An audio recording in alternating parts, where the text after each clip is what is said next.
আসসালামু আলাইকুম সকল দেশ এবং প্রবাসী ভাইয়েরা কেমন আছেন? আমি আছি আলহামদুলিল্লাহ, আল্লাহর রহমতে ভালো।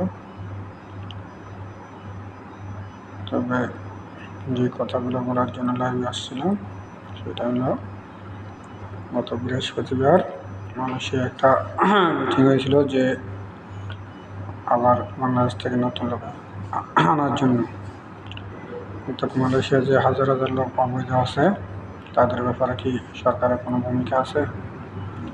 খালি সরকারের হলেও কিছু দালালদের লাভ হবো নতুন লোক বাড়াইলে, আর যারা এই দেশে অবৈধ আছে তাদেরকে বৈধ করলে কোনো বাংলাদেশ সরকারের কোনো লাভ হবো না মনে হয়। কিন্তু ওরা যে কত কষ্টে আছে, যারা জেলখানা আছে বন্দি, তারাই জানে। বাংলাদেশের এম্বাসির কোনো গুরুত্ব নাই। নেপালের অথবা পাকিস্তানি অথবা ফিলিপিনের যে এম্বাসিতে যাদের একটা লোক ধরা পড়লে ওরা সাথে সাথে জেল থেকে বের করার চেষ্টা করে। কিন্তু বাংলাদেশের অনেক মানুষ তো, তাই বাংলাদেশের মনে হয় কোনো গুরুত্ব নাই।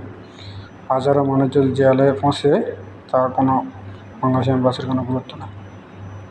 কিন্তু বাংলাদেশের সবচেয়ে ভালো হতো যদি বাংলাদেশের ভালো একজন সরকার হতো, ভালো একজন মন্ত্রী হতো, যে এম্বাসিগুলো ঠিক হয়ে যেত।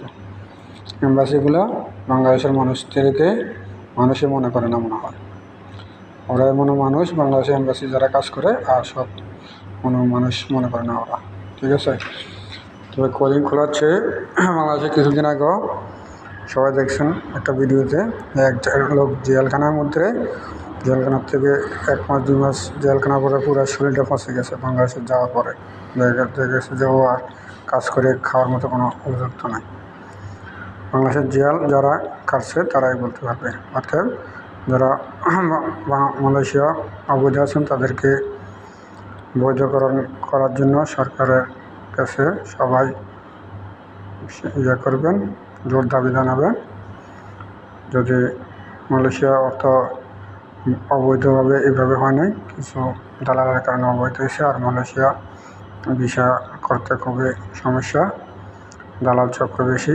ভালো কোনো কোম্পানিতে বাংলাদেশের যদি 100 জন লোক আসে, তার মধ্যে 95 জনে আছে দালালের পক্ষের করে, দালাল মানে সাপ্লাই করে। আর নেপাল, ওরা যদি 100 জন আসে, 95 জনের কোম্পানিতে আসে। যদি কোম্পানিতে আসতো তাহলে কোনো বাঙালি আজ অবৈধ হইতো না। একমাত্র সাপ্লাইয়ের কারণে বাংলাদেশের লোক অবৈধ হয়। কারণ সাপ্লাই এরকম একটা জিনিস যা আমি আছি আজকে 20টি বছর ধরে।